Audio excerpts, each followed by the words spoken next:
Welcome to my 31st video. I'm really struggling with this video this week. I have a serious lack of motivation. I blame the weather. Just so we are clear, anytime it is above 75 degrees outside, it is oppressively hot. So the month of July was terrible, particularly the last 2 weeks, where it seemed like every day was over 100. And August isn't shaping up to be much better. Summer in Spokane is trash, and I can't wait to not have to deal with it anymore. I loathe the heat, and it makes me so miserable I can't really do anything else, including think about the work God is doing in my life. I think I may prefer dealing with emotions to heat. What makes it worse is I'm about 30 days from going to the promised land, where the hottest day of the year averages 66 degrees, and the hottest day on record wasn't even in the triple digits. The process of moving has given me some wisdom and maturity I have never had before.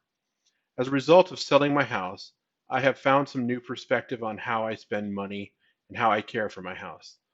The buyers of my house have requested some repairs, and it seems like nearly all of them require being outside.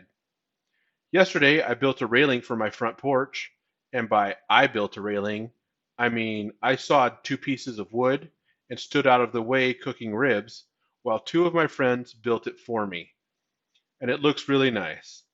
I told them I just wanted to slap something together as cheaply as possible to meet the request, but the finished product looks neither cheap nor slapped together.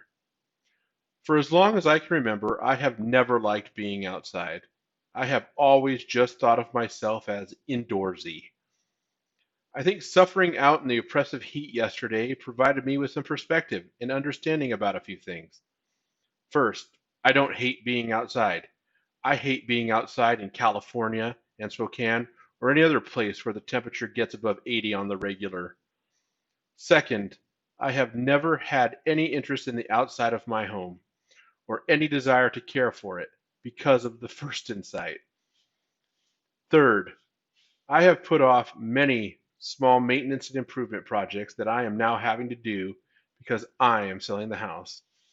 These projects are much bigger now because I didn't do them when I first noticed them.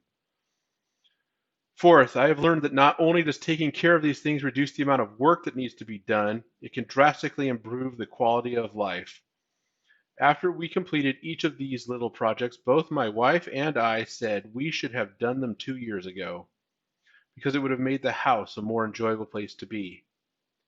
And finally, the fifth thing I have learned is that if I had done the things to make it a more enjoyable place to be, it would have been a more valuable place. Upon reflection, I realized all these things apply to me as a person.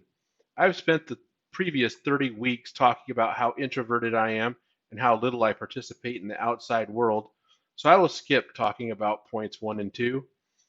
But working through those points brought me to point 3 and 4.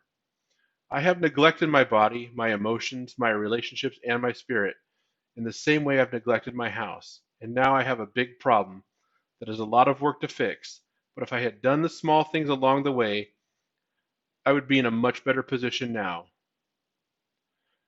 Now on to point 5, which is something I discussed way back in my first and second video.